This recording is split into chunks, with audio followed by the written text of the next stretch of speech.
Stage पर ज़ियाबार उलमाए मिल्लत इस्लामिया, अइम्मे किराम, हुफ़ाज़े किराम और मेरे सामने बैठे हुए तमाम सुन्नी मुसलमान, अस्सलामु अलैकुम।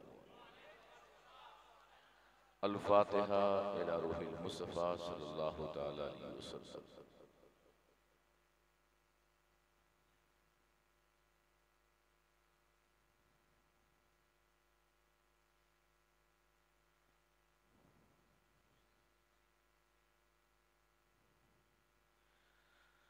नूर यज़दा मददे सय्यदो सुल्तान मददे शाहे शाहा फ़ख्रे रसूला मददे। तुई सुल्ताने दो आलम, तुई मक़सूद हयात, मालिके दुनिया व दीन काबे ईमा मददे। बैरे सिद्दीक़ उमर अस्बे उस्मान व अली, बतुफ़ेले हमा अस्हाबे दरख्शां मददे। गौसे आज़म बमने बे सरो सामा मददे, क़िबले दी मददे काबे ईमा मददे। आसियम लबना कुशत तालिबे बख्शिश हस्तम, बहरे ज़ोहरा वो मुई शाफ़े इसियां मददे। दरगुनो तो के गुलामी शह अशरफ दारम, या हबीबी बतुफ़ेले शह सिन्ना मददे। या हबीबी बतुफ़ेले शह सिन्ना मददे। या हबीबी बतुफ़ेले शह सिन्ना मददे। क़ालल्लाहु तआला फ़ी शान हबीबिहिल करीम, इन्नल्लाह व मलाइकतहु युसल्लूना अलन नबी, या अय्युहल्लज़ीना आमनू सल्लु अलैहि व सल्लिमू तस्लीमा। अल्लाहुम्मा सल्लि अला सय्यिदिना मुहम्मदिन व अला आलि सय्यिदिना मुहम्मदिन व बारिक व सल्लिम। सलातन व सलामुन अलैका या रसूलल्लाह या हबीबल्लाह सल्लल्लाहु तआला अलैहि वसल्लम। सुब्हान रब्बिका रब्बिल इज़्ज़ति अम्मा यसिफून व सलामुन अलल मुरसलीन वल्हम्दुलिल्लाहि रब्बिल आलमीन। बहक़ ला इलाहा इल्लल्लाह मुहम्मदुर रसूलुल्लाह। अल्हम्दुलिल्लाह, अल्हम्दुलिल्लाहि रब्बिल आलमीन, वल आक़िबतु लिल मुत्तक़ीन, वस्सलातु वस्सलामु अला सय्यिदिल मुरसलीन व अला आलिहि व अस्हाबिहि अजमईन। अम्मा बाद, फ़ौज़ु बिल्लाहि मिनश शैतानिर रजीम, बिस्मिल्लाहिर रहमानिर रहीम। फ़क़द लबिस्तु फ़ीकुम उम्रन मिन क़ब्लिही अफ़ला ताक़िलून। सदक़ल्लाहुल मौलानाल अज़ीम व सदक़ा रसूलुहुन नबियुल करीम व नहनु अला ज़ालिका लमिनश शाहिदीन व शाकिरीन वल्हम्दुलिल्लाहि रब्बिल आलमीन। अल्लाह सुब्हानहु व तआला के फज़ल व करम से माह मीलाद में उसके महबूबीन की अता से शहंशाहे मदीना कॉन्फ्रेंस नबी के गुलामों ने, औलियाए कराम के चाहने वालों ने मुनक़िद किया है। अल्लाह तबारक व तआला की बारगाह में दुआ है कि गुलशने तेगिया नारे तकबीर, नारे तकबीर, नारे रिसालत, नारे रिसालत, मसलके आला हजरत औलादे अली, औलादे गौसे आज़म, नारे तकबीर, नारे रिसालत। गुलशने तेगिया नौजवान कमेटी के ज़ेर-ए-तमाम जो आज का ये जलसा है, मौला ताला उन नौजवानों की खिदमत को कबूल फरमाए। ये जो बक्सा है, इधर आवाज कम आ रही है, कोई एक बक्सा इधर घुमाओ या उसमें आवाज तो ज्यादा दो। ये बक्से में आवाज इसमें कम है, इस बक्से में।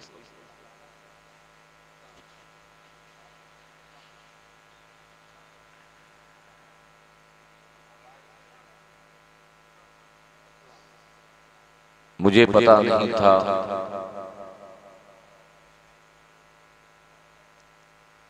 कि छोराही कहाँ है, लेकिन मौलाना रईस कौसर कादरी के वसातत से ये भी पता हो गया कि चौराही कहाँ है और यहाँ के नौजवान किस कदर जोशीले हैं और किस कदर जलसों में अपनी मोहब्बतों का इजहार करते हैं। मैं अपने खिताब से पहले, इसमें तुम्हारी आवाज नहीं है, मैंने बताया ना, इस बक्से में आवाज नहीं है।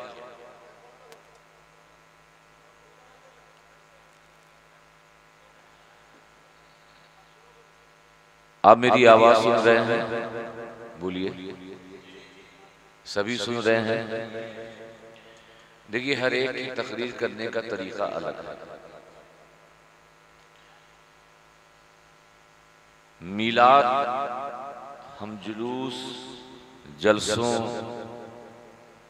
चरागा, झंडों के जरिए मनाते हैं, लेकिन मीलाद के मकसद को जब तक ना समझें तब तक ये सारी चीजें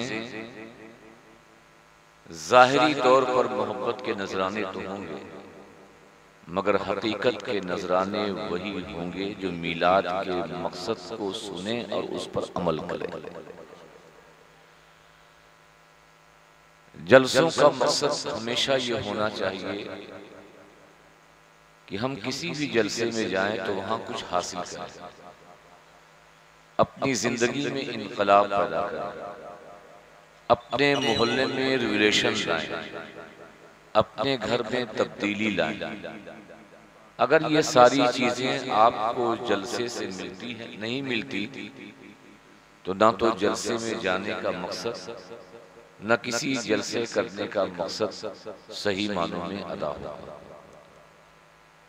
आप सुभान अल्लाह अपने घर में कई बार बोल सकते हैं और नारा लगा सकते हैं, तब भी सवाब मिलेगा। लेकिन आप तकरीर की मजलिस में गौर से सुनकर और उस पर अमल करने का अहद कर लें तो ये आपके लिए सवाब तो सवाब है, आपकी आने वाली नस्लों के लिए ये बहुत बड़ा इनकलाब होगा। इसलिए मेरी तकरीर को उसी अंदाज से सुनेंगे। मैं आहिस्ता बोल रहा हूं, इसका मतलब ये नहीं कि जोश में बोल नहीं पाता। मुझे मालूम है कि जोश, अल्फाजों की तकरार, एक हाथ उठाओ, दो हाथ उठाओ, तभी जाकर खिताब होता है। लेकिन समझाना ये चाहता हूं कि गुफ्तगू को जब तक गौर से नहीं सुनेंगे तब तक मकसद हासिल, बोलिए हासिल। सिर्फ आपसे गुजारिश होगी कि मेरी गुफ्तगू सुनेंगे, जब कोई सवाल करूंगा, कुछ पूछूंगा तो उसका जवाब दे देंगे। इतना करोगे? बोलिए। आइए मोहब्बत के साथ दुरूद पाक पढ़ें, बुलंद आवाज से पढ़िए। अल्लाहुम्मा सल्ली अला सय्यिदिना मुहम्मदिन व अला आलि सय्यिदिना मुहम्मदिन बारिक वसल्लिम। सलातु व सलामुन अलैका या रसूलल्लाह या हबीबल्लाह सल्लल्लाहु अलैहि वसल्लम। एक बार और आवाज़ बुलंद पढ़ लें। अल्लाहुम्मा सल्ली अला सय्यिदिना मुहम्मदिन कमा तुहिब्बु व तर्दा तो सल्ली अलैहि सलातु व सलामुन अलैका या रसूलल्लाह या हबीबल्लाह सल्लल्लाहु तआला अलैहि वसल्लम। बहुत देर से आप हज़रात तशरीफ रखते हैं, मुझे इसका एहसास है, लेकिन हाँ, जो वक्त दिया गया है इंशाअल्लाह उस वक्त में अपने खिताब को मुकम्मल करूंगा। मुझे इधर उधर की गुफ्तगू करने की आदत नहीं है। मैं बिल्कुल अपने खिताब पे डायरेक्ट आता हूं और अपनी बात और अपना जो माफी ज़मीर है, जो बयान है, उसे अदा करने की कोशिश करता हूं। अल्लाह तबारक तआला ने तकरीबन 1,24,000 अंबिया किराम इंसानों की हिदायत के लिए भेजे, मगर हर नबी के साथ अल्लाह ने कोई ना कोई मुजज़ा भेजा। क्या भेजा? सभी बोलिए, क्या भेजा? मुजज़ा। किसी को एक मुजज़ा दिया गया, किसी को 2 मुजज़ा दिया गया, किसी को 3 मुजज़ा दिया गया, किसी को 4। और ये जो मुजज़ा नबियों और रसूलों को दिया जाता वो इसलिए दिया जाता ताकि अगर कौम उस नबी और रसूल की बात ना माने, उनके नबी होने का इनकार करे, तो मोजज़ा दिखाकर अपने नबूवत की तस्दीक उस मोजज़े के जरिए वो नबी करा दे। हज़रत मूसा अलैहिस्सलातु तस्लीम का मोजज़ा ये था कि आप अपने दाहिने जेब में हाथ डालते थे और जब निकालते थे तो उनका हाथ सूरज की तरह चमकता था। हजरत ईसा का मुजज़ा सबको पता है, बीमारों को शिफा देना। कोई अगर नाबीना है, अंधा है, उसकी आंख पे हाथ रख देते उसे बीनाई मिल जाती। कोई बीमार है, कोई मुर्दा है, हजरत ईसा अपने दस्त से, अपने दस्ते रहमत से किसी मुर्दे को छू देते या इशारा कर देते तो अल्लाह तबारक तआला ने वो तासीर दी थी, मुजज़ा दिया था कि हज़रत ईसा के जरिए मुर्दा जिंदा हो जाया करता था। अल्लाह ने हमारे नबी को भेजा,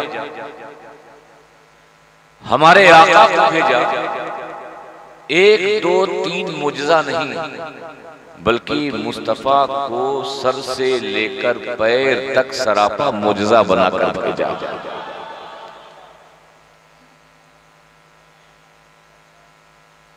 मेरा नबी आया सरापा मुजज़ा बनकर आया। जैसे एक यहूदी था,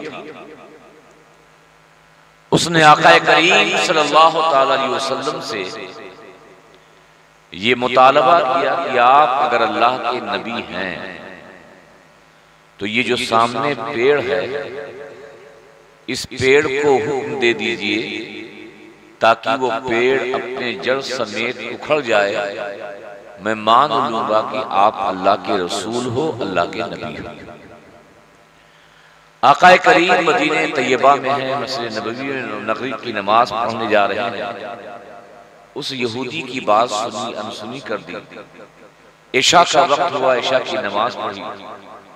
बाहर इस यहूदी ने माहौल तैयार कर दिया और सहाबा किराम के दरमियान ये कहने लगा कि अगर ये अल्लाह के रसूल माज़अल्लाह होते तो मेरी बात मान लेते और इस दरख्त को हुक्म दे देते, ये दरख्त जड़ समेत मुस्तफा के कदमों में आ जाता। इन्होंने हुक्म नहीं दिया, इससे लगता है कि ये अल्लाह के रसूल नहीं, अल्लाह के नबी नहीं। सहाबा किराम ने नबी की बारगाह में उस यहूदी की बातें बताई। अल्लाह के रसूल ने कहा उस यहूदी को बुलाओ। यहूदी आया, मेरे सरकार ने कहा कि तेरी ख्वाहिश क्या है, तू चाहता क्या है? कहा अगर आप अल्लाह के रसूल हो, अल्लाह के पैगंबर हो, अल्लाह के नबी हो जैसा कि आपका दावा है, तो आप हमें मुजज़ा दिखाइए कि ये पेड़ जड़ समेत उखड़ जाए तो हम मान लेंगे कि आप अल्लाह के नबी और अल्लाह के रसूल हो। मेरे आका ने फरमाया कि मैं उस पेड़ को बुलाऊं या तू जाकर के उस पेड़ से कहे कि तुझे मोहम्मद अरबी बुला रहे हैं। वो यहूदी दौड़ता हुआ उस पेड़ के पास गया। जाने के बाद पेड़ से कहा कि तुझे मोहम्मद अरबी, मोहम्मद इब्न अब्दुल्लाह सल्लल्लाहु अलैहि वसल्लम बुला रहे हैं। तारीख शाहिद है, हदीस पाक के अल्फाज शाहिद हैं कि वो पेड़ जड़ से इधर हिला, उधर हिला और पूरी जड़ समेत उखड़ कर मुस्तफा के कदमों में सजदा रेज हो गए। ये नबी का मुजज़ा। लेकिन इसी नबी से अब तवज्जो, जिस बात को कहने के लिए मैंने ये बात कही है उसमें आपकी पूरी तवज्जो चाहूंगा। उसी नबी से जब उस नबी ने कोहे सफा पे खड़े होकर ये कहा मैं अल्लाह का नबी हूं, मैं अल्लाह का रसूल हूं, मैं अल्लाह का पैगंबर हूं, तो मानने वालों ने ये कहा कि अगर आप अल्लाह के पैगंबर, अल्लाह के रसूल, अल्लाह के नबी हो तो अभी इसी वक्त मुजज़ा दिखाओ। मेरे आका से क्या कहा? बोलिए क्या कहा? मुजज़ा दिखाई। कौम उस नबी से मुजज़ा तलब कर रही है कि जिससे पता नहीं कितने मुजज़ात सादिर हुए। बचपन में जिस नबी ने अपने उंगली के इशारे को चांद के जो टुकड़े कर दिया हो, आज कौम उसी नबी से कह रही है कि मुजज़ा दिखाओ। मेरे आका ने कहा कि तुम मेरी नबूवत पर मुजज़ा तलब करना चाहते हो, तलब कर रहे हो। कुरान की आयत उतरी, फ़क़द लबिस्तु फ़ीकुम उम्रम मिन क़ब्लिही अफ़ला ताक़िलून। मेरी 40 साल जिंदगी जो मैंने तुम्हारे दरमियान गुजारी, मेरी जिंदगी का एक एक वर्क पढ़ते जाओ, एक एक सफा पढ़ते जाओ, एक एक सतर पढ़ते जाओ, मेरी नबूवत और मेरी रिसालत पर इकरार करते जाओ। यहां सवाल है कि नबी से मुजज़ा मांगा गया। नबी ने न चांद को दो टुकड़े किए, न दिन था रात की, न कोई काला था उसे गोरा किया, न अंगुष्ठे मुबारक से चश्मे जारी किए, न ओहद पहाड़ से कहा सलातो सलाम पढ़ो, न कंकरियों से कलमा पढ़ाया, न दिन था रात किया, न सूरज निकला था उसे डुबोया, न डूबे हुए सूरज को निकाला, बल्कि अल्लाह के रसूल ने ये इरशाद फरमाया कि मेरी नबूवत पर, मेरी रिसालत पर, मेरे पैगंबर होने पर मुजज़ा तलब करने वालों, मेरी 40 साल जिंदगी क्या किसी मुजज़े से कम है? क्या कहा? मेरी 40 साल जिंदगी क्या किसी मुजज़े से कम है? मैंने हुजूर की बारगाह में अर्ज किया, अल्लाह के रसूल, आप चांद के टुकड़े कर सकते थे, आप कंकरियों से कलमा पढ़ा सकते थे, आप मुर्दे को जिंदा कर सकते थे, आप अंगुष्ठे मुबारक से चश्मे जारी कर सकते थे, आप ओहद पहाड़ से कहते सलातो सलाम पढ़ने लगता, आप दिन था रात कर देते, आप कोई और मुजज़ा दिखा देते, मगर आपने अपनी कौम से जो बतौरे मुजज़ा पेश किया, अपनी किताबे जिंदगी पेश किया, अपनी जिंदगी के औराक पेश किए, अपनी जिंदगी के सफात पेश किए, तो मेरा नबी जवाब देता है कि मैंने बतौरे मुजज़ा सिर्फ इन मुजज़ा तलब करने वालों को अपनी जिंदगी, अपनी हयात के औराक को पेश नहीं किया, बल्कि अपनी उम्मत, अपने चाहने वालों, अपने जानिसारों के लिए कि ये दरस है,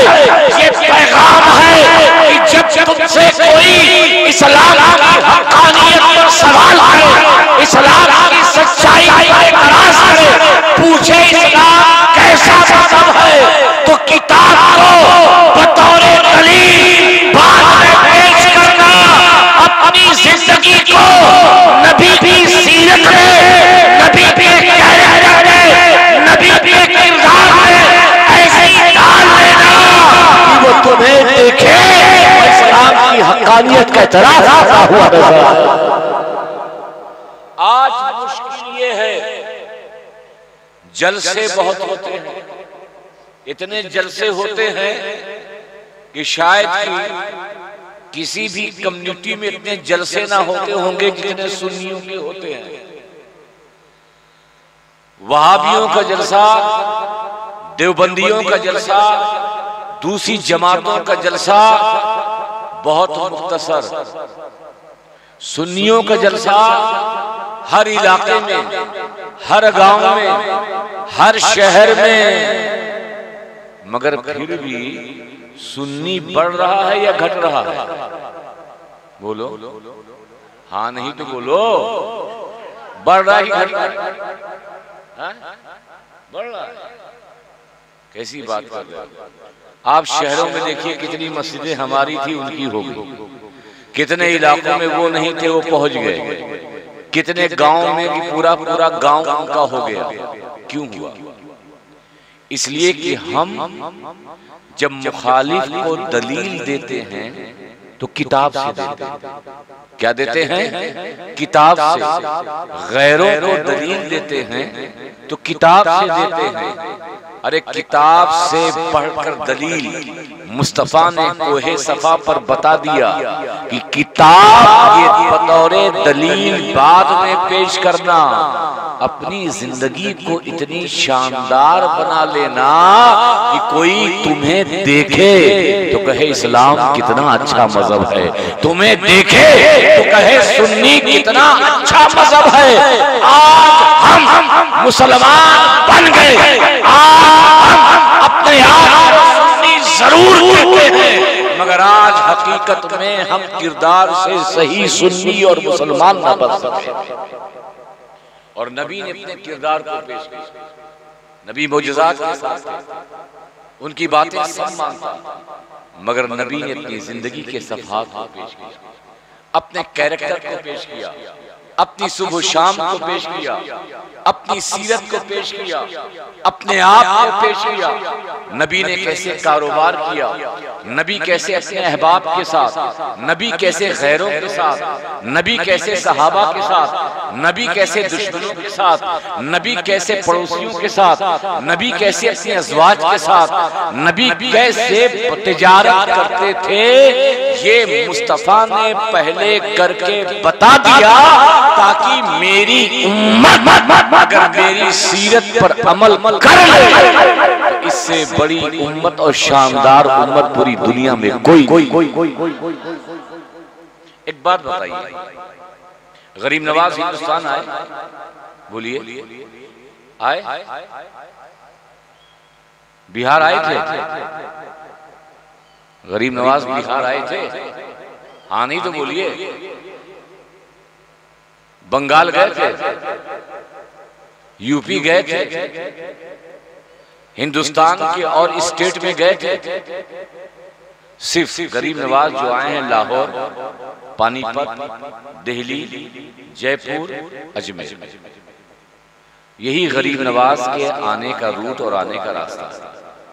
न बिहार गए, न झारखंड गए, न एमपी गए, न छत्तीसगढ़ गए, न महाराष्ट्र गए, न तमिलनाडु गए, न आंध्रा गए, न तेलंगाना गए, मगर गरीब नवाज के हाथों कितने मुसलमान? सभी बोलो, कितने मुसलमान? तकरीबन कितने मुसलमान? बोलिए ना, 90 लाख। जो कहीं गया नहीं, जो किसी इलाके में न गया हो, जो न किसी शहर में गया हो, जो न किसी बस्ती में गया हो, जो न किसी स्टेट में गया हो, मगर उसके हाथों मुसलमान कितने? सभी बोलो ना, 90 लाख। गरीब नवाज हिंदुस्तान आए तो ऐसा नहीं कि आते वक्त उन्होंने कोई ट्वीट किया हो, I came from Sanjar, I am Hasan Sanjari, I want to talk to you about Islam. कोई ट्वीट किया? कोई इंस्टाग्राम पे स्टोरी डाली? कोई फेसबुक पे पोस्ट किया? कोई ट्विटर पे ट्वीट किया? नहीं किया ना, क्योंकि ना गूगल था, ना इंस्टाग्राम था, ना ट्विटर था, ना फेसबुक था, और ना ही गरीब नवाज ने अजमेर में कोई जलसा किया हो, ना कोई इज्तिमा की हो, ना कोई कॉन्फ्रेंस की, मगर गरीब नवाज के हाथों कितने मुसलमान? सभी बोलिए, कितने मुसलमान? 90 लाख। गरीब नवाज आए, न यहाँ हमदुल्ला लेके आए, न यहाँ मुल्ला हसन लेके आए, न उसूल फ़िक़्ह की किताब लाए, न यहाँ पे फ़िक़्ह की किताब लाए, न मंतिक की किताब लाए, न फ़लसफ़े की किताब लाए, न कुतुबी तसव्वुरात लाए, न कुतुबी तस्दीक़ात लाए। अगर गरीब नवाज लाए होंगे तो एक हाथ में कुरान था और दूसरी हाथ में तस्बीह थी। गरीब नवाज हिंदुस्तान आए, न किताबों का अंबार लाए, और ना ही तीर लाए, ना ही बम लाए, ना ही तलवार लाए, फिर भी मुसलमान कितने? सभी बोलिए, कितने? मैंने सोचा ये सवाल किससे किया जाए, अगर इधर किया जाए उधर किया जाए, इस आलिम से पूछा जाए, उस अल्लामा से पूछा जाए, हो सकता है कि जवाब में इख्तलाफ हो, जवाब अलग अलग हो। आलम तसव्वुर में मैंने गरीब नवाज से खुद ही पूछा, ऐ अताए रसूल, ऐ हिंदल वली, आप हिंदुस्तान आए, न किसी इलाके में गए, न किसी शहर में गए, न किसी स्टेट में गए, न किसी जिला में गए, न किसी गांव में गए, आप आए, ना ही जलसा किया, ना ही इज्तिमा किया, ना ही कॉन्फ्रेंस की, आप आए, न किताबों का अंबार लाए, ना ही तीर लाए, ना ही तलवार लाए, मगर फिर भी आपके हाथों 90 लाख गैर मुस्लिम कैसे मुसलमान हुए? तो गरीब नवाज की रूहानियत जवाब देती है कि हाँ ये सच है, न मैं किताबों का अंबार लाया, न तीर लाया, न तलवार लाया, न मैं किसी इलाके में गया, न किसी शहर में गया, न किसी गांव में गया, न किसी स्टेट में गया। अगर गरीब नवाज अताए रसूल हसन संजरी कुछ लेकर हिंदुस्तान आया है तो वो मदीने से, मदीने वाले का किरदार लेकर आया है, मदीने वाले की सीरत लेकर आया है, मदीने वाले की जिंदगी लेकर आया है, मदीने वाले की सीरत की खुशबू का फैजान था कि हर तरफ इस्लाम की बहारें ही बहारें।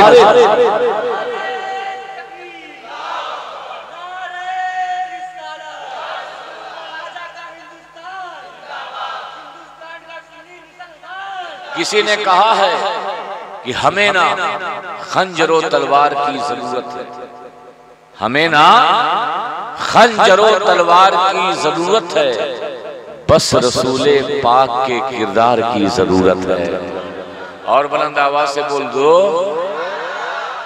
हमें ना खंजरो तलवार की जरूरत है, बस रसूले पाक के किरदार की जरूरत है। और मैं जीत सकता हूँ दुनिया को चंद लम्हों में, बस एक हैदरे करार की जरूरत है। मैं जीत सकता हूँ दुनिया को चंद लम्हों में, बस एक हैदरे करार की, हैदरे करार की जरूरत। अच्छा एक बात बताओ, नमाज फर्ज है, सभी बोलो ना, सबसे अहम इबादत नमाज है, रोजा है, ज़कात है, हज है। इनमें से किसी को पता है कि नमाज कब फर्ज हुई उम्मत पर? किसी को कब फर्ज हुई? उम्मत पर जो नमाज फर्ज हुई है कब हुई है? हाँ बताओ, कब? हाँ बिल्कुल सही। देखिए उसने कम से कम जवाब देके आप लोगों की लाज रख ली। उम्मत पर मेरा नमाज कब फर्ज हुई? सभी बोलिए कब हुई? सभी बोलिए। मेराज। मेराज कब हुई? ये तो बहुत मुश्किल सवाल है। मेराज उस वक्त हुई जब मेरे आका की उम्र 53 साल थी। कितने साल थी? सभी बोलिए कितने साल थी? 53 साल। नमाज उम्मत पर फर्ज हुई है 53 साल की। हुजूर नमाज पढ़ते थे, सहाबा नमाज पढ़ते थे, मगर सहाबा पर नमाज फर्ज नहीं थी। उम्मत पर जो नमाज फर्ज हुई है, जो हुजूर की उम्र, मेरे आका की उम्र, रसूलुल्लाह की उम्र 52 + 6 मंथ यानी 53 ईयर्स थी, तब हुजूर को मिराज में नमाज का तोहफा मिला और उम्मत पर नमाज क्या हुई? ये रोजा फर्ज है। रोजा हिजरत के दूसरे साल फर्ज, यानी जब मेरे आका की उम्र 55 साल थी। ज़कात मालिके निसाब पर हिजरत के चौथे साल फर्ज हुई, जब हुजूर की उम्र पाक 57 साल थी। ये हज मालिके इस्तिताअत पर सन हिजरत के छठे साल या 8वें साल या 9वें साल फर्ज हुआ।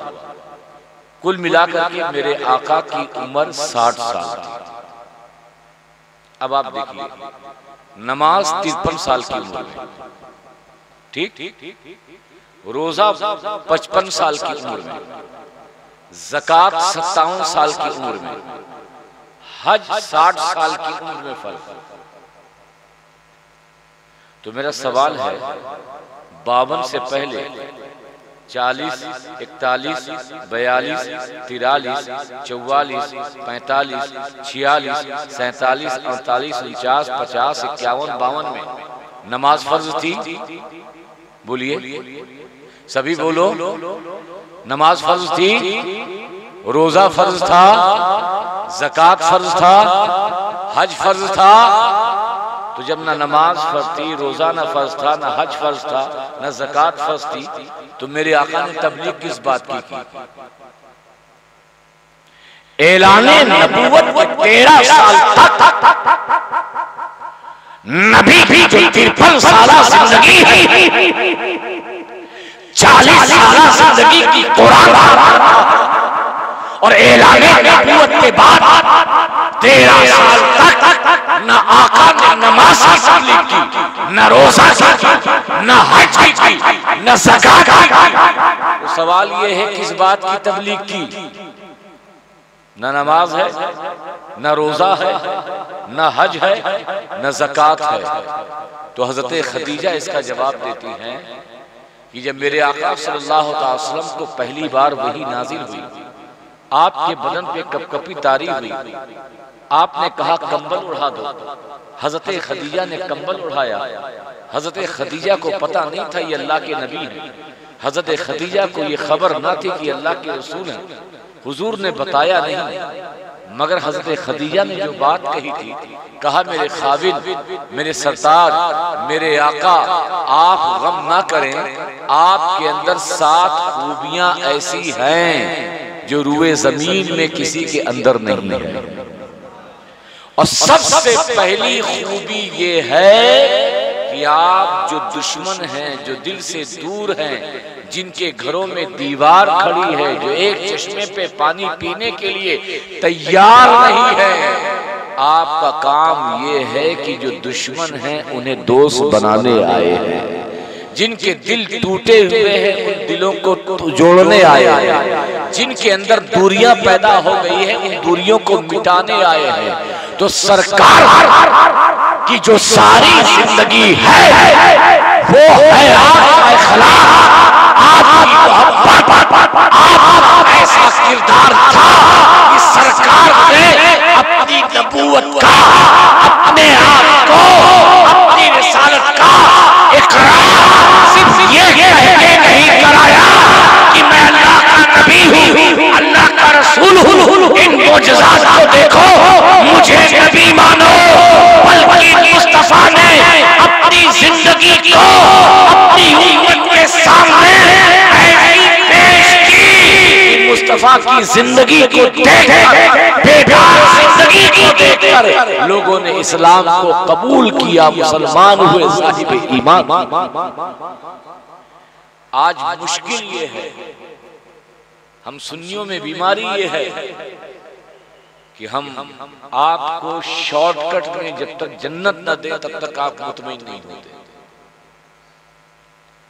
ये पढ़ लो जन्नत मिल जाएगी, वो कर लो जन्नत मिल जाएगी, दोनों जेब में लेके जन्नत कमाते हैं और जन्नत बांट के चले जाते हैं।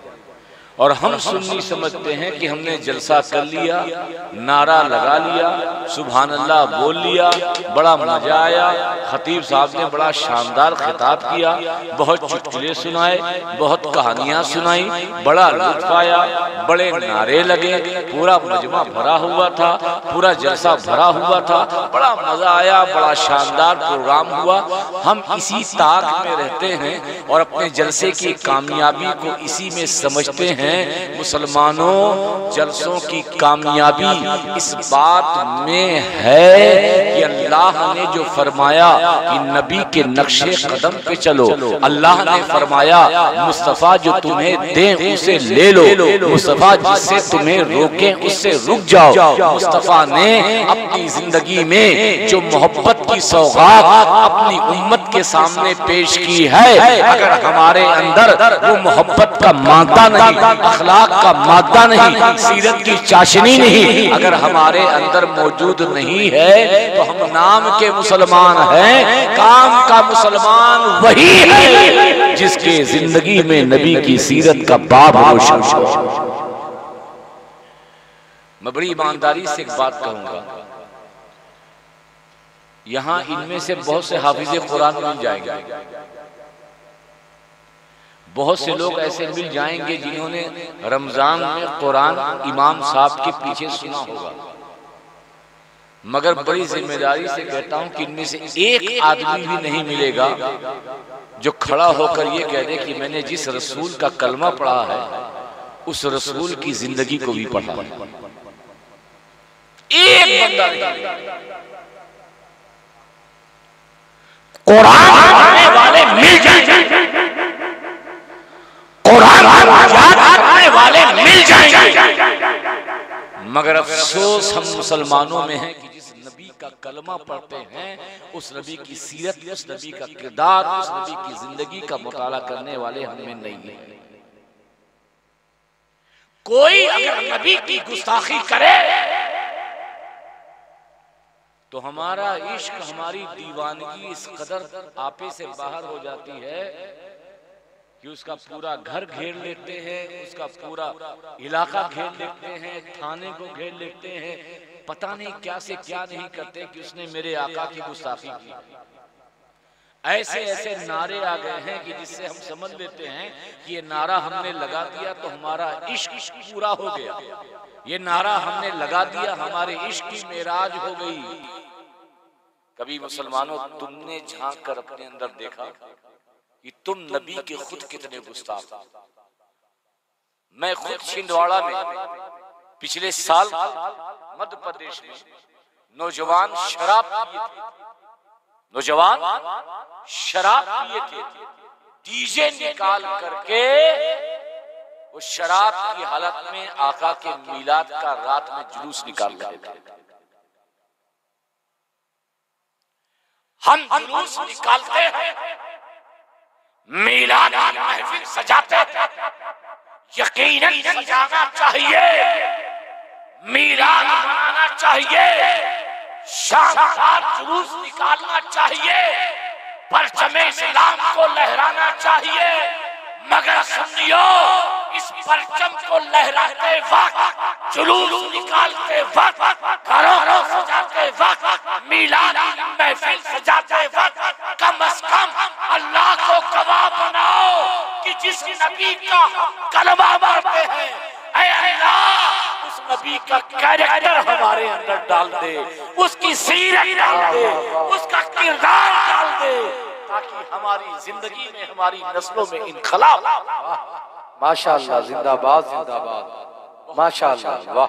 मेरी बात चाहे अच्छी लगे या बुरी लगे, तकरीर का लबो लहजा अच्छा हो या बुरा हो, नारा लगाने वाली भी तकरीर मेरे पास है, हंसाने वाली भी तकरीर भी मेरे पास है, लेकिन मैं अब ज्यादातर कौम को वो बात, वो सौदा लेके जाता हूं कि जिससे कौम इन जलसों से अपने आप को बदले, अपनी नस्लों को सही मानों में इस्लाम पर चलाए। हमने अपनी जिंदगी को सुन्नी, ये सिर्फ नाराबाज जमात हो गई, जितना नारा लगा लिया हमने समझ लिया कि जुलूस का मकसद हमने पूरा कर लिया। अबे तेरी आवाज कितनी बैठी है, अबे आज तो बहुत नारा लगा, बहुत घर से निकला आखिर वक्त तक नारा लगाया। नारों से कभी किसी कौम में इनकलाब नहीं आता, अगर किसी कौम में इनकलाब आता है तो नबी की सीरत पर अपनी जिंदगी को बदल देने से आता है। मुसलमानों, अपने आप को पहचानो, अपने आप को समझो। जिस नबी को देख गैर भी था तो उसको ये इतराफ करने पे मजबूर होने पड़ा कि मैं ईसाई जरूर हूं मगर मोहम्मद अरबी जैसा कोई नहीं है। कि मोहम्मद अरबी ने सिर्फ इस्लाम दीन अपने कौल के जरिए अपनी उम्मत तक, अल्लाह के बंदों तक नहीं पहुंचाया, बल्कि मुस्तफा ने पहले उस पर खुद अमल किया है, तब जाकर के अपने सहाबा के जरिए अपनी उम्मत तक उन पैगाम को पहुंचाया है। आज हमारी जबान में वो तासीर क्यों नहीं? आज कोई बात बोलते हैं तो आपके अंदर वो एहसास का मादा क्यों नहीं होता? आपके अंदर इनकलाब क्यों नहीं पैदा होता? उसकी वजह यह है कि हम जो बोलते हैं खुद नहीं करते। जिस दिन से हमने बोलने से पहले अमल करना शुरू कर दिया तो हमारी तकरीरों में आपको ज्यादा समझाने की जरूरत नहीं पड़ेगी। जैसे ही हमने कुछ इस्लाम की सच्ची बातें बताई, वो जाकर के आपके कान के जरिए आपके दिलों को दस्तक दिया करेगा। आज जलसा फैशन हो गया, मुकर्रिर प्रोफेशनल हो गया। आप तारीख कीजिए, ये डिमांड, वो डिमांड, इतना डाल दो, उतना डाल दो, इत्तेफाक से आपने कम दे दिया, वहीं लिफाफा पटक के आगे चले गए। तो क्या कारोबार से कभी इस्लाम फैला? गौसे आजम ने कोई कारोबार किया था, गरीब नवाज ने कोई तिजारत की थी, महबूब इलाही ने कोई तिजारत की थी, साबिर कलियरी हो, मखदूमे सिमना हो, वारिसे पाक हो, आपके इलाके के पीर हो, ये सब लोगों ने कोई तिजारत की थी? नहीं, बल्कि इन्होंने दीन को इखलास के साथ मोहम्मद मुस्तफा की सीरत पर अमल करके दुनिया तक पहुंचाया था। मगर आज मुसलमान कोई सच्ची बात कहे, कोई अच्छी बात कहे, कोई नेक बात कहे, उसको सुनने के लिए तैयार नहीं है। मार धाड़ नारा और पता नहीं क्या क्या हमारे दरमियान होता है, समझते हैं कि इस्लाम इसी में है। कुरान कहता है लक़द काना लकुम फी रसूलिल्लाहि उसवतुन हसनह, तुम्हारा पीर जन्नत में ले जाए ये जरूरी नहीं है।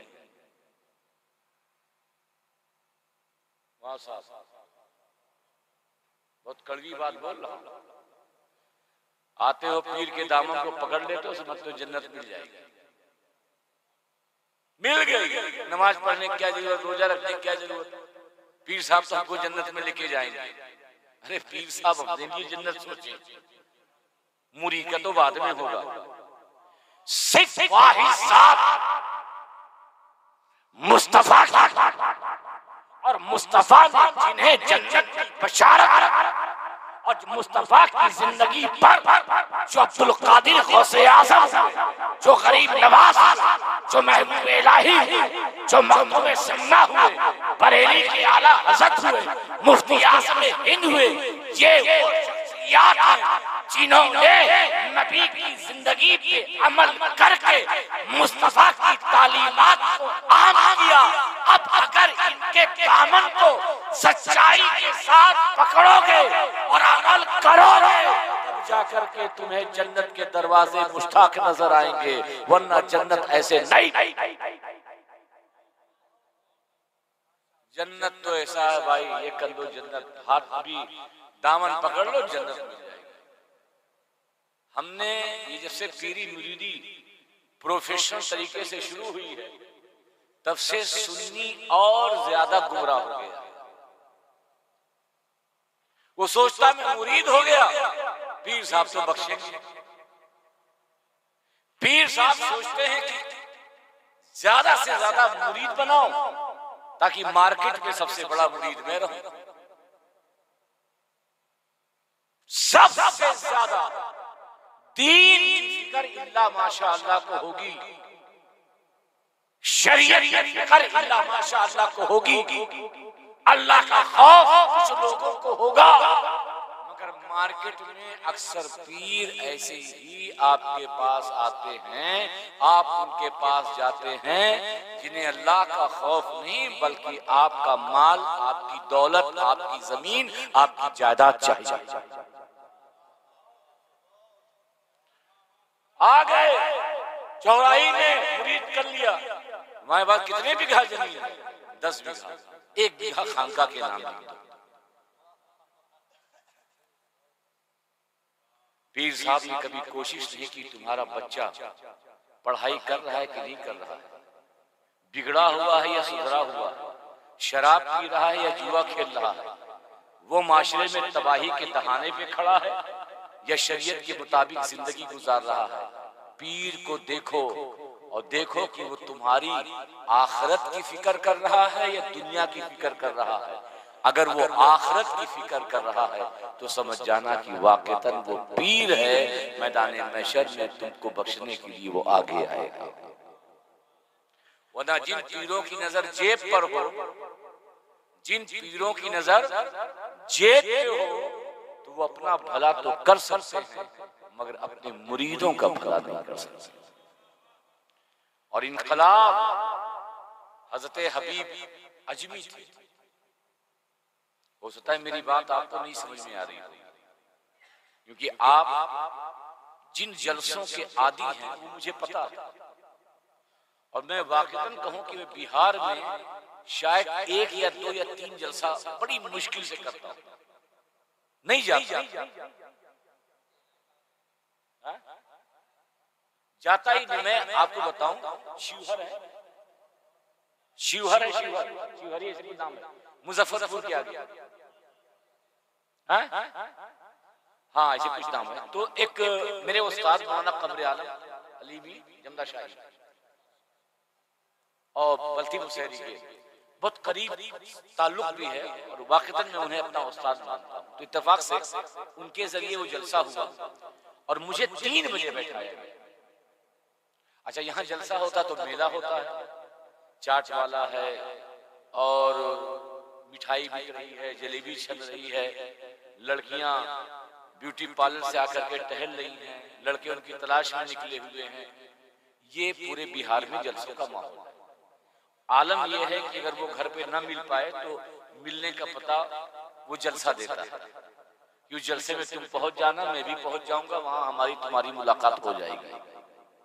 आजकल यही है, किसी उर्स में जाइए, आज पहले लड़के लड़कियां किसी पार्क में मिलते थे, किसी टाकीज में मिलते थे। आज लड़के लड़कियां पार्क और टाकीज में डर की वजह से नहीं मिलते, बल्कि किसी बाबा के उर्स में मिलते हैं, कोई बहुत बड़ा जलसा हो वहां पर मिलते हैं। देखा कि मजमा है, एकदम मेला लगा हुआ है, सड़क पर कोई आ रहा है, कोई जा रहा है। 2-3 हजार का मजमा था। एक शायर साहब आए, वो पढ़ के चले गए, एक मुकर्रिर आए, पढ़ के चले गए। मेरा नंबर 3 बजे तो 300 बजे 300 या 250 लोग रहे। तो मैंने जो बात सबसे पहले कही, मैंने ये कहा कि अगर मैं मुफ्ती होता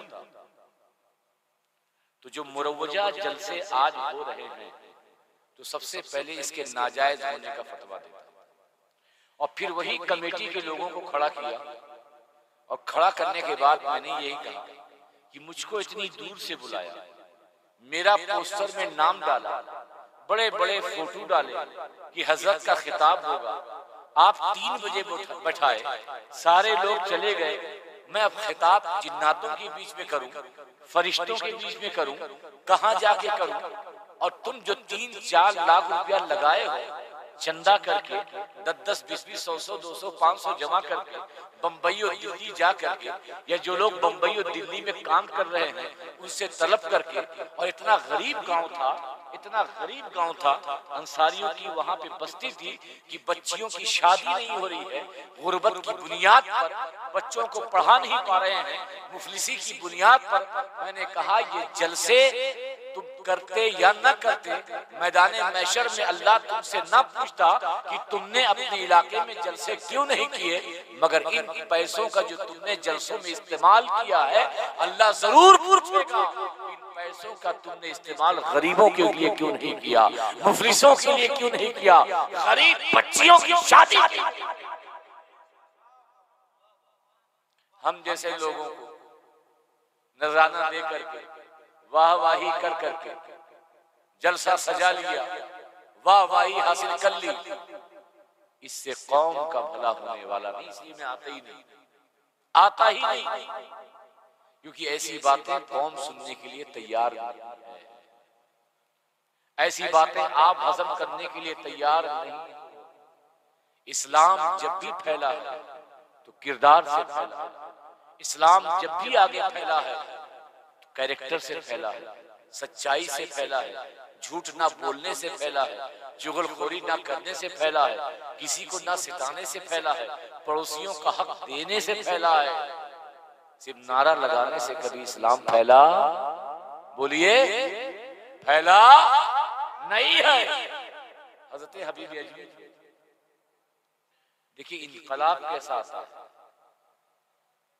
बदलाव कैसा आता है, उसके लिए जलसों की जरूरत नहीं होती है, उसके लिए सिर्फ दिल में अल्लाह का खौफ पैदा हो जाए, इंसान की जिंदगी बदल जाती है।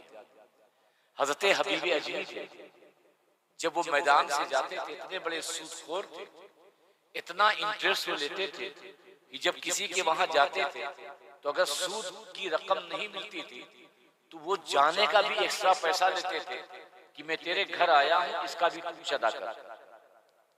आलम ये था कि जब गलियों से गुजरते, मैदानों से गुजरते, इलाकों से गुजरते तो शहर के कस्बों के बच्चे हजरत हबीब अजमी को देखते और कहते हैं, बच्चों, ऐ साथियों, इनसे भागो, अगर हबीब अजमी की हवा हमें लग गई तो हम भी नापाक और गुनहगार हो जाएंगे।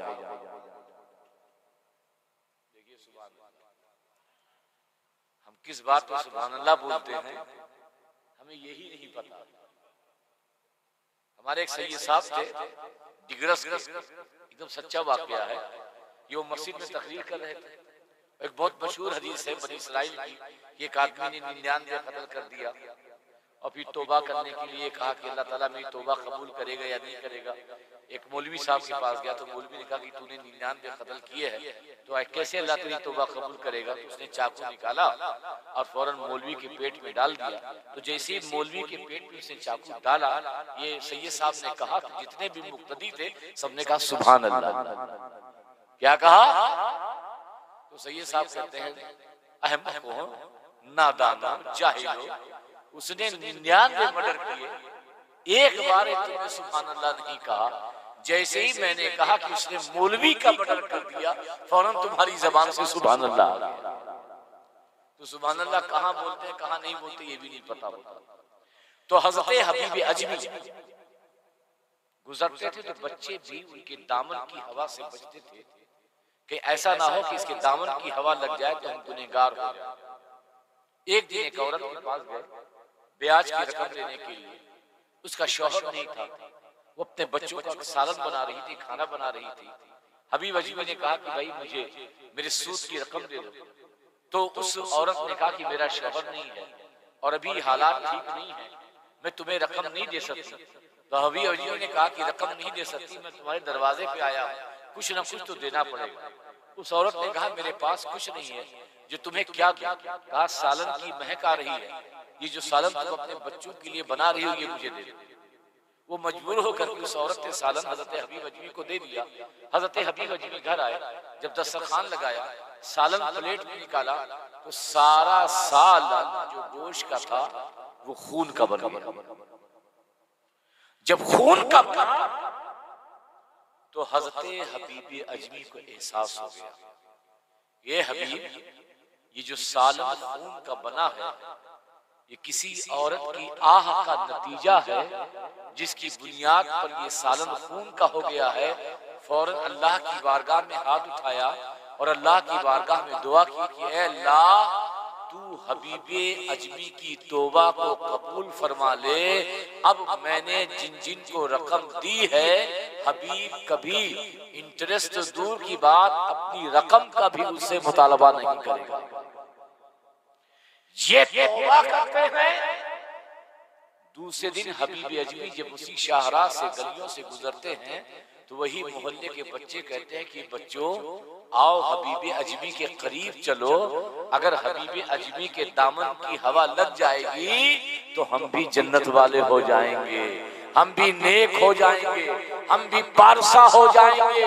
मतलब क्या है कि पहले के लोग चाहे काजी अयाज हो, चाहे हबीब अजमी हो, एक नसीहत का जिंदगी में एक वाकया अगर उनके सामने गुजर जाता तो वो ऐसी तौबा करते, ऐसी सच्ची तौबा करते कि सिर्फ अल्लाह के नेक बंदे नहीं बल्कि वो औलियाए किराम के सरदार फरमाते थे।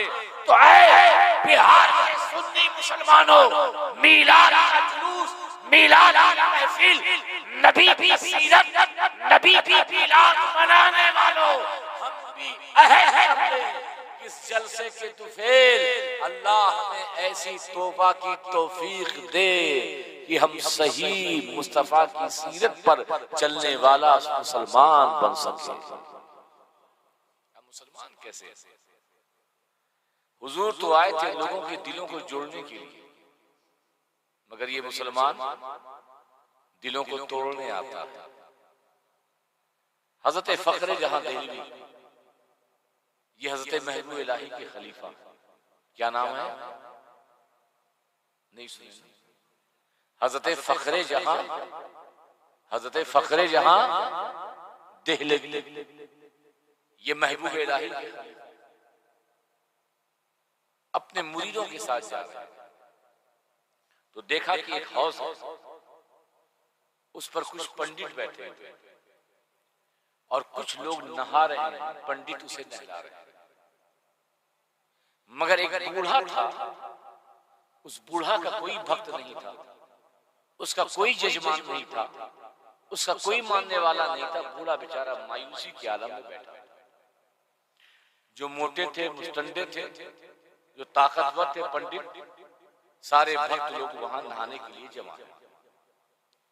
और होता भी यही है, हम मुसलमानों की भी आदत है कि जिस दुकान को सबसे ज्यादा जरूरत होगी हमें सामान लेने की, हम उस दुकान पे नहीं जाते, और जिस दुकान पे लाइन लगी होती है सामान लेने की, हम उसी दुकान पर सामान लेने के लिए जाते हैं।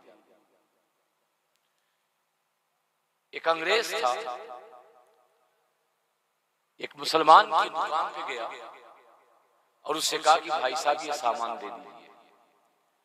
अंग्रेज ने कहा, अंग्रेज से उसने कहा ये सामान की कीमत 500 रुपया है। उसने कहा ये 500 रुपया ले लो, सामान दे दो।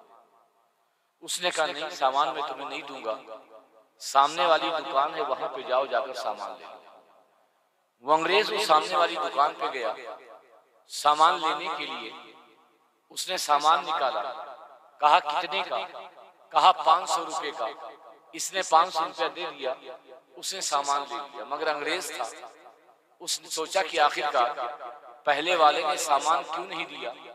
तो पहले वाले दुकानदार के पास आया, कहा कि सामान वही है, कंपनी वही है, रेट वही है, लेकिन तूने मुझे सामान क्यों नहीं दिया? तो उस मुसलमान दुकानदार ने जवाब दिया कि भाई साहब ऐसा है कि अल्लाह ने मेरे किस्मत में जितना रिस्क लिखा था आज मुझे बहुत मिल गया, मगर मेरी भाई की दुकान पर कोई ग्राहक नहीं आया था, कोई कस्टमर नहीं आया था, तो मैंने सोचा कि मेरे घर का चूल्हा तो जल जाएगा, कम से कम मेरे भाई के भी घर का चूल्हा जल जाए। ये कि जो अपने लिए नहीं बल्कि अपने साथ साथ अपने मुसलमान भाइयों के लिए सोचते थे।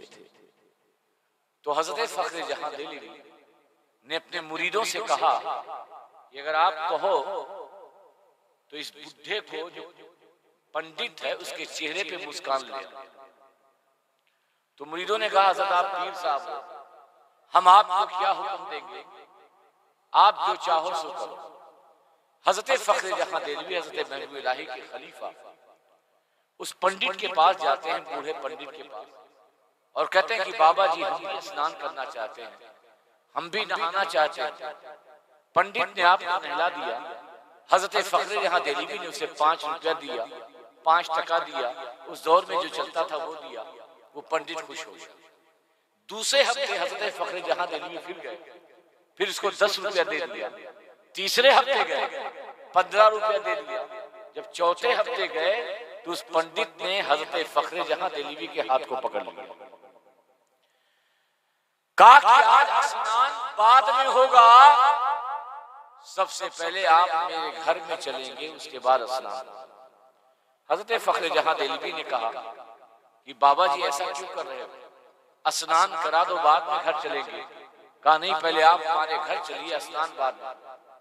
हजरत फखरे जहां देलवी को अपने घर ले गया, एक तख्त पर बिठाया। हजरत फखरे जहां देलवी एक तख्त पर बैठ गए, सारे उसके अपने घर वालों को बुलाया और बुलाने के बाद उसने कहा कि पहली बार आप आए थे तो मैं समझ नहीं पाया, मैं समझा था कि आप अपने हो। दूसरी बार मुझे शक हुआ कि आप अपने नहीं हो। तीसरी बार यकीन हो गया कि आप हमारे धर्म के नहीं हो, बल्कि आप मुसलमान हो। बोल दो सुभान अल्लाह। क्या कहा? आप मुसलमान हो और जानते हो कि मैंने आपको अपने घर में क्यों बुलाया है? इसलिए कि जिस नबी का उम्मती इतना शानदार हो, जिस नबी का उम्मती इतना शानदार हो कि गैरों पे मुस्कान लाने के लिए अपने कपड़े को बदल दे, तो उस उम्मती का नबी कितना शानदार होगा, उसका रसूल कितना शानदार होगा, उसका पैगंबर कितना शानदार होगा। घर पर हमने ये बुलाया है कि जिस नबी के उम्मती ने तेरे किरदार में इनकलाब पैदा किया है, हम उसी सोहना नबी के दामन से वाबस्ता होकर कलमे की दौलत से सरफराज होना चाहते हैं। कल हमारे किरदारों से, हमारे कैरेक्टर से, हमारी जिंदगियों से दूसरों की जिंदगियों में इनकलाब आता था। आज तो हमारे नाम से गैर अफसोस करते हैं कि मुसलमान सबसे बदतर कौम, सबसे बेकार। मुसलमानों अपने आप को बदलो, जोश से नहीं, होश से करो, नबी की सीरत को पेश नजर रखो। ये दुनियावी गोरख धंधे से बाहर निकलो। बात कर रहा था कि पीर साहब, ये बात कर रहा था, एक बात नोट कर लो, लिख लो, इसको लिख लो। मेरी बात सुन रहे हो? हाँ बोलो या नहीं? लिख लो। कोई पीर, जुमला सुनिए, कोई पीर वली कामिल भी हो, कोई पीर वली कामिल भी हो, और आप जब उसके पास दुआ के लिए जाएं, उसकी दुआ कबूल हो आपके हक में, ये जरूरी। मैं आम पीर की बात नहीं कर रहा, कोई पीर वली कामिल भी हो, अगर आप उसके पास दुआ के लिए जाएं, आपके हक में वो दुआ करे, वो दुआ रब की बारगाह में मकबूल हो, ये जरूरी। लेकिन एक नुस्खा जरूर बताता हूं कि तुम्हारे घर में तुम्हारे जो माँ बाप हैं, तुम्हारे घर में जो तुम्हारे माँ बाप हैं, अगर वो अपनी औलाद के हक में दुआ कर दें तो अल्लाह तबारक ताला उनकी दुआ जरूर कबूल करता है। हम पीर के पीछे दौड़ रहे हैं कि पीर साहब हमारी किस्मत बदल दो, पीर साहब हमारे बेटे को ठीक कर दो, पीर साहब आप अपना दामन दे दो ताकि जन्नत मिले। अरे नादान, जन्नत के लिए तू काबा जाता है, जन्नत के लिए तू मस्जिद जाता है, जन्नत के लिए तू महफिल में आता है, जलसे में आता है, जन्नत तो तेरे घर में चरपाई पर लेटी हुई है। माँ के कदम को चूम लेना यही जन्नत को चूमने के बराबर है। अल्लाह के रसूल फरमाते हैं कि माँ बाप की दुआ अपने बेटे के हक में ऐसे ही है जैसे मेरी दुआ मेरे उम्मतियों के हक में। तो नबी की दुआ कभी रद्द नहीं होती, ऐसे ही माँ बाप की दुआ कभी औलाद के हक में रद्द नहीं होती। इसलिए अपने आप को बदलो, इस्लाम को पहचानो, नबी की सीरत पर अमल करो। पीर बुरे नहीं होते, अच्छे भी होते हैं, मगर नाम निहात पीरों से बचो। जो अल्लाह वाले हैं उनके दामन से वाबस्ता हो, और दामन से वाबस्ता होने के साथ साथ अपनी जिंदगी को नमाज से, रोजा से, नेक आमाल से, अच्छे किरदार से, अच्छे अखलाक से बदलो, ताकि तुम्हारा पीर भी मैदाने हश्र में फख्र कर सके, ये मेरा मुरीद है, इसके आमाल इतने अच्छे हैं कि जन्नत में डायरेक्ट जा रहा है। आखिरी बात, बस आखिरी बात, और ये आखिरी बात तकरीर का इख्तितामिया है, और ये फैसला करना है कि तुम अच्छे हो या जामा मस्जिद की सीढ़ियों पर भीख मांगने वाला फकीर अच्छा। बस उसकी वजह ये है, आपके वहां मस्जिद है कि नहीं? अरे बोलिए ना, कितनी मस्जिद है? एक क्या है? एक मस्जिद है ना। मस्जिद का एम्पलीफायर ताले में है कि खुले में? खुला है। वरना हाल ये है मस्जिदों का कि जो इस्तिंजा खाने में लोटा होता है ना, वो भी जंजीर से बंधा होता है, वो भी जंजीरों से बंधा होता है। और ईद के दिन तो बीवी जरूर कहती है कि मियाँ चप्पल पहन के नहीं मत जाना, पिछले साल गुम हो गई थी, इस बार ईदगाह जाओ, मस्जिद जाओ तो पुरानी पहन के जाओ, हाँ जब ससुराल जाना तो नई वाली पहन के जाना। ऐसा है कि नहीं? जहां अल्लाह का खौफ सबसे ज्यादा पैदा होता है, मुसलमानों के वहां सबसे ज्यादा चोरी वही होती है, सबसे ज्यादा। आपको अंदाजा लगाना है कि आप अच्छे हैं, चौराही का मुसलमान अच्छा है, या जामा मस्जिद की सीढ़ियों पर भीख मांगने वाला। बस एक वाकया। एक भिखारी था, वो भीख मांगा। एक अंग्रेज आया, उससे उसने भीख मांगी, उसने उसे कुछ डॉलर दिए, उसका पर्स गिर गया, भीड़ में आगे चला गया, वो गुम हो गया। भिखारी ने आवाज नहीं सुनना पाया, आवाज देता रहा, अंग्रेज चला गया, मगर अंग्रेज सुन ना पाया, इसने पर्स को रख लिया। 3-4 साल के बाद अंग्रेज फिर हिंदुस्तान दिल्ली आया, जामा मस्जिद के पास पहुंचा। इस भिखारी ने उस अंग्रेज को पहचाना। जब पहचाना तो कहा, बाबूजी आप मुझे पहचानते हो कि नहीं? उसने कहा, I don't know who are you, मुझे नहीं पता है कि तुम कौन हो। कहा, बाबूजी आपको याद है कि 3 साल पहले आप आए थे, आपसे हमने भीख मांगी थी, आपका पर्स गिर गया था, हमने आपको आवाज लगाई, आप चले गए, व्हाट हैपेंड, क्या बात? कहा, बाबूजी मैंने आपको रोका इसलिए है, वो पर्स मेरे पास आज भी मौजूद है। इस पर सुभान अल्लाह नहीं बोलोगे? वो पर्स मेरे पास आज भी मौजूद है, आप थोड़ी देर ठहरो, मैं घर जाता हूं, पर्स लेकर आता। गया था, पर्स लेकर आया, अंग्रेज के हाथ पे रखा, हमारे हाथ में रखता तो हम सीधे लेके निकल जाते, मगर वो अंग्रेज वो रीजन जानना चाहते हैं, वजह जानना चाहते हैं। उस अंग्रेज ने कहा कि भाई एक बात बता, कि तूने मेरा ये पर्स रखा, तू चाहता अमीर बन जाता, चाहता अच्छा खासा बिजनेस कर लेता, चाहता तो आलीशान इमारत बना लेता, मगर तूने मेरे पर्स को अपने पास रखा, न पाउंड खर्चा किया, न डॉलर खर्चा किया, बल्कि तूने मेरा इंतजार किया। तो जानते हो उस भिखारी ने क्या जवाब दिया? सुनना चाहोगे? सभी बोलो। उस भिखारी ने जो जवाब दिया है,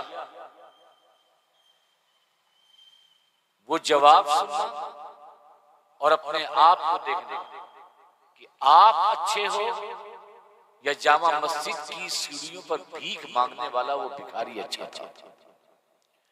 उस भिखारी ने कहा, बाबूजी बात बिल्कुल सच है, अगर इन रकम का इस्तेमाल कर लेता तो मैं अमीर हो जाता, मालदार हो जाता, अच्छा कारोबार कर लेता, आलीशान घर बना लेता। मगर जानते हो किस वजह से मैंने खर्च नहीं किया? कहा क्या वजह? कहा वजह यह है कि कल हश्र कायम होगी,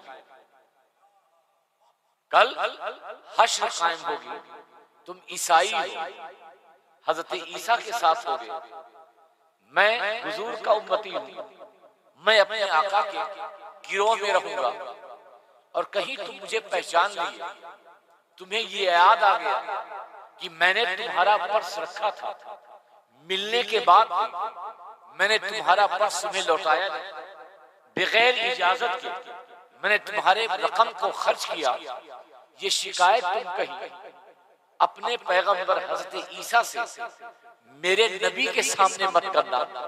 अगर तुमने कहीं ये शिकायत मेरे नबी के सामने कर दी, इसी डर से मैंने पर्स को लौटाया है, कहीं मेरी वजह से हजरत ईसा के सामने मेरे आका को शर्मिंदा ना होना पड़े।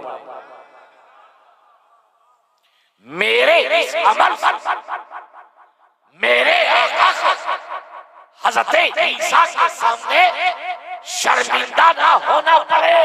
बाबूजी गुर्बत की जिंदगी बर्दाश्त है, भूख मरी की जिंदगी बर्दाश्त है, तंगदस्ती की जिंदगी बर्दाश्त है, लाखों मुसीबतें बर्दाश्त है, मगर मैदाने महशर में मेरे अमल से हजरत ईसा के सामने मेरे नबी शर्मिंदा हो, इस उम्मती को कभी बर्दाश्त नहीं।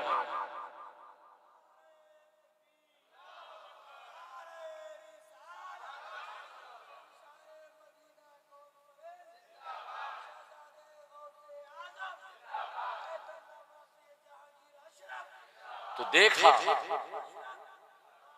अब आपको खुद महसूस करना कि आप अच्छे हो या जामा मस्जिद का भीख मांगने वाला वो भिखारी अच्छा है, जिसे हश्र का पास नहीं, जिसे कब्र का एहसास नहीं, वो कैसा सुन्नी मुसलमान है।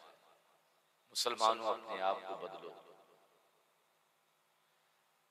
चेंज करो, अपने अच्छे अखलाक से लोगों को मुतासिर करो, अपनी फैमिली, अपने पड़ोसी, अपने मोहल्लों का जो हक इस्लाम ने दिया है उसे अदा करो। नमाज से तुम्हारा फायदा है, इस्लाम का नहीं। रोजे से तुम्हारा फायदा है, इस्लाम का नहीं। ज़कात देने से तुम्हारा फायदा है, इस्लाम का नहीं। मगर तुम नबी के किरदार पर अगर जिंदगी गुजारोगे तो तुम्हारा भी फायदा है और इस्लाम का भी फायदा है। जिन लोगों ने इन किरदारों पे जिंदगी गुजारी, आज उन्हीं की जिंदगियों को हम दुनिया के सामने पेश करते हैं। क्यों पेश करते हैं? इन्होंने नबी के नक्शे कदम पे जिंदगी गुजारी और उन्हीं के कदमों की बरकत से लाखों लोग मुसलमान हुए। गैरों का दिल जिंदगियों में इनकलाब लाने से होता है। नमाज भी पढ़ो, रोजा भी रखो, मिलाद भी मनाओ, खुशियों का इजहार भी करो, जुलूस भी निकालो, मगर इनके साथ साथ जो हुजूर के आने का मकसद था, जो मिलाद का मकसद था कि मेरी उम्मत शानदार उम्मत हो, मेरी उम्मत का किरदार आला किरदार हो, मेरी उम्मत झूठ मत बोले, मेरी उम्मत किसी का दगा मत करे, मेरी उम्मत किसी को सताए नहीं, मेरी उम्मत किसी यतीम का हक न ले, मेरी उम्मत किसी बेवा को बेजा जुल्म न करे। ये हुजूर की ख्वाहिश थी। ऐसी नेक अच्छी उम्मत बनाना चाहते थे तो आशिक नारों से नहीं बनते, गुलाम नारों से नहीं बनते, गुलामी और इश्क नबी की सीरत, नबी के किरदार और नबी की मोहब्बतों से बनते हैं। वमा अलैना इल्लल बलाग।